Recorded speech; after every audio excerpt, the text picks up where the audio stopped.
Globalisasi ekonomi dan bisnis internasional. Apa itu globalisasi?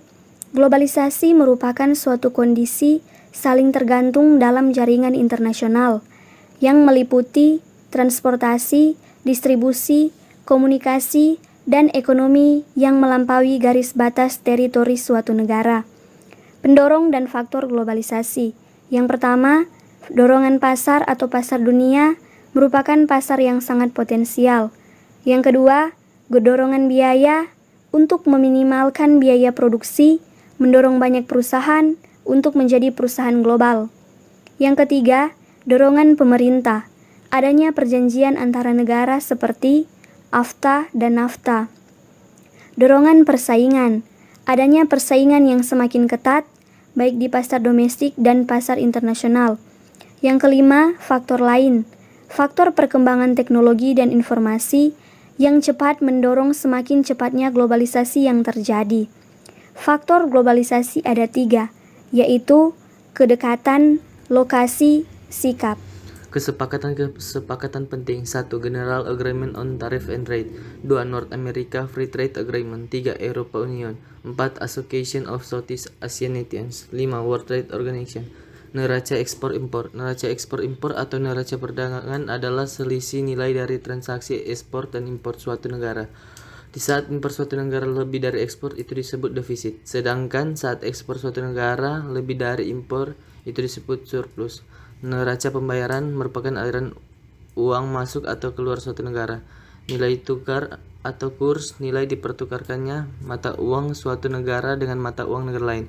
Kurs tetap atau fixed exchange rate, sistem nilai tukar di mana pemegang otoritas moneter tertinggi suatu negara atau central bank. Kurs mengambang floating exchange rate. Terdapat 2 jenis kurs mengambang. 1. Kurs mengambang terkendali, managed floating exchange rate. 2. Kurs mengambang bebas, free floating rate. Dampak nilai tukar pada perdagangan global. Apa yang terjadi saat nilai mata uang suatu negara menguat? 1. Perusahaan domestik akan kesulitan mengekspor produk. 2. Perusahaan asing akan lebih mudah mengimpor produk. Apa yang terjadi saat nilai mata uang suatu negara melemah? 1. Perusahaan domestik akan lebih mudah mengekspor produk. 2. Perusahaan asing akan kesulitan mengimpor produk.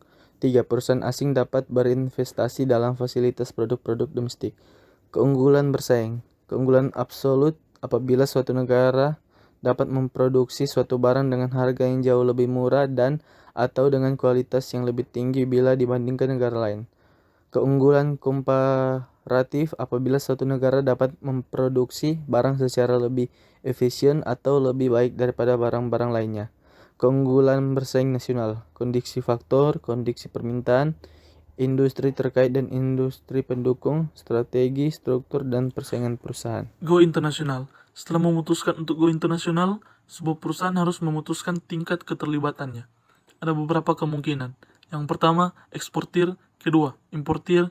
Ketiga, perusahaan internasional. Keempat, perusahaan multinasional. Di bawah ini kita melihat pertimbangan untuk go internasional. Hambatan perdagangan internasional. Ada 3 hambatan perdagangan internasional. Yang pertama, perbedaan sosial dan budaya. Yang kedua, perbedaan ekonomi. Ketiga, perbedaan hukum dan politik. Ada beberapa hukum umum dan isu politik yang mempengaruhi bisnis internasional adalah yang pertama, kuota.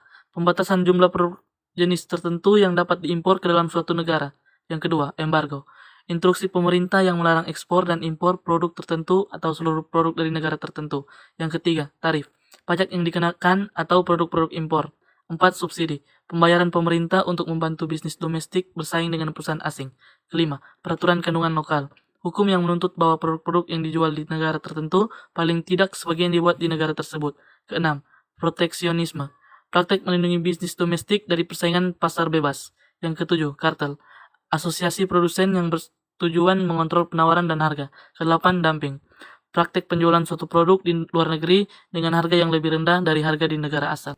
Baik, sekarang kami dari kelompok A mempersilakan kepada kelompok B untuk memberikan pertanyaan atau argumentasi tambahan. Baiklah, saya dari kelompok B ingin bertanya, bisa jelaskan apa kaitan dari globalisasi ekonomi dan bisnis internasional? Jawabannya, ada beberapa kaitan globalisasi dalam bisnis internasional. Yang paling jelas terlihat yaitu perkembangan informasi dan teknologi, liberalisasi perdagangan, mobilisasi sumber daya, meningkatnya permintaan, dan perluasan kerjasama antar negara. Tadi sempat ditunjukkan bagian pertimbangan suatu perusahaan dapat go internasional. Bisa dijelaskan kenapa suatu perusahaan harus mengambil langkah untuk go internasional? Jawabannya, pertama, jaringan akan semakin luas sehingga bermanfaat untuk penetrasi pasar di luar negeri. Kedua, mendorong perusahaan nasional meningkatkan efisiensi dan daya saing. Ketiga, ekspansi dibutuhkan karena sistem kapitalisasi menuntut perusahaan terus mengakumulasi modal agar mampu bertahan di pasar.